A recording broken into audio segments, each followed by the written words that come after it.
একদিকে এসআইআর নিয়ে বিতর্ক, তারই মধ্যে বাংলা বলায় ভিন রাজ্যে বাঙালিদের হেনস্থার অভিযোগে তোলপাড় রাজ্য রাজনীতি। আর এরই মধ্যে রাজ্যে পরপর গ্রেপ্তার হচ্ছেন বাংলাদেশি। মালদায় ফের গ্রেপ্তার বাংলাদেশি। কালিয়াচকের সাবদালপুরে সীমান্ত এলাকা থেকে গ্রেপ্তার করা হয়েছে এক যুবককে। ধৃত জুয়েল রানা বাংলাদেশের চাঁপাই নবাবগঞ্জের বাসিন্দা। গরু পাচারের উদ্দেশ্যে ভারতে ঢোকে জুয়েল, এরকমই পুলিশ অনুমান করছে। বৈষ্ণবনগর সীমান্ত দিয়ে ঢুকে এলাকায় ঘোরাফেরা করে ওই যুবক। গোপন সূত্রে খবর পেয়ে অভিযান করে পুলিশ, গ্রেপ্তার করা হয় তারপর ওই যুবককে।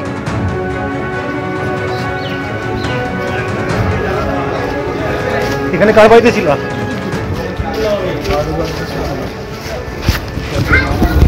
শিব গরু ব্যবসা করতা। মালদার পর এবার দক্ষিণ 24 পরগনার গোসাবা, সেখানেও গ্রেপ্তার এক বাংলাদেশি। পুলিশ সূত্রে যেটা খবর পাওয়া যাচ্ছে, এই বাংলাদেশি দীর্ঘদিন ধরে বনগা এলাকায় গা ঢাকা দিয়েছিল। গোসাবার রাধানগর এলাকা থেকে গ্রেপ্তার করা হয়েছে সিরাজুল শেখকে।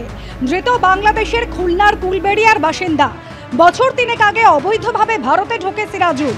সম্প্রতি এক মহিলার সঙ্গে সম্পর্কের সূত্রে রাধানগরে তার যাতায়াত বাড়ে, এমনই খবর পুলিশ সূত্রে। অবৈধভাবে ভারতে ঢোকার কথা স্বীকার করেছে এই ধৃত বাংলাদেশি, দাবি পুলিশ সূত্রে।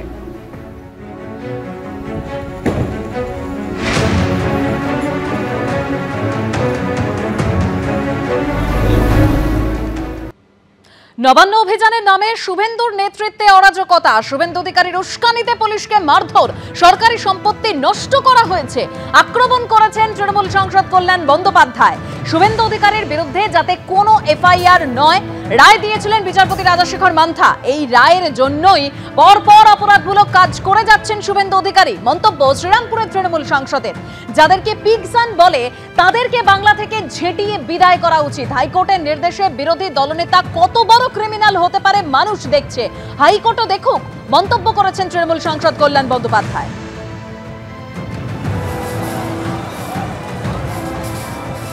গতকাল শুভেন্দু অধিকারীর নেতৃত্বে যে অরাজকতা সৃষ্টি হয়েছে নবান্ন অভিযানে, তা ভাবা যায় না।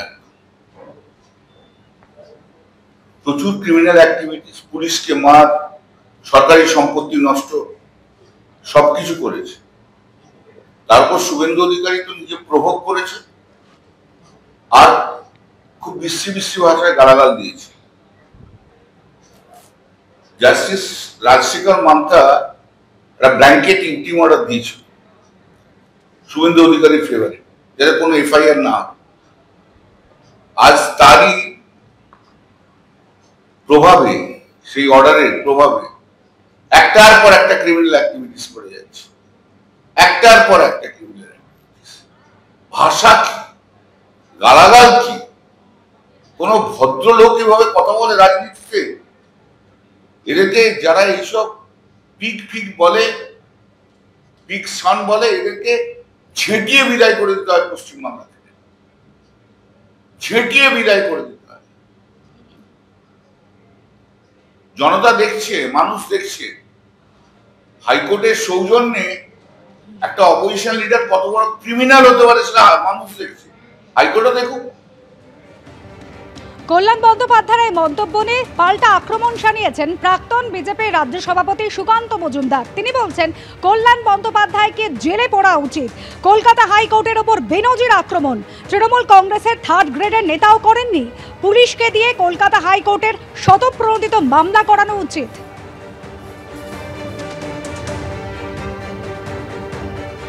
কলকাতা হাইকোর্টের উপর এই ধরনের বেনজির আক্রমণ, এর আগে কোন আইনজীবী তো ছেড়ে দিন, যিনি আইন পড়েননি, তৃণমূল কংগ্রেসের 3rd গ্রেড কোনো নেতা, সেও কোনো করেনি। আমার তো মনে হয় যে কলকাতা হাইকোর্টের সুমোটো এর বিষয়ে এফআইআর নেওয়া করানো উচিত পুলিশকে দিয়ে। সুমোটো পুরো বিষয়টি দেখা উচিত এবং কল্যাণ ব্যানার্জিকে সবার আগে গালদে পড়া উচিত। নাহলে উনি মহিলা দেখলে যে সমস্ত মন্তব্য করছেন, আগামী দিনে ওনার বাড়ির আশেপাশের মহিলাদেরকে কামড়ে যেন না দেয়, সেটাও তো দেখতে হবে। আমার মনে হয় একে সবার আগে জেলের ভেতরে ঢোকানো উচিত।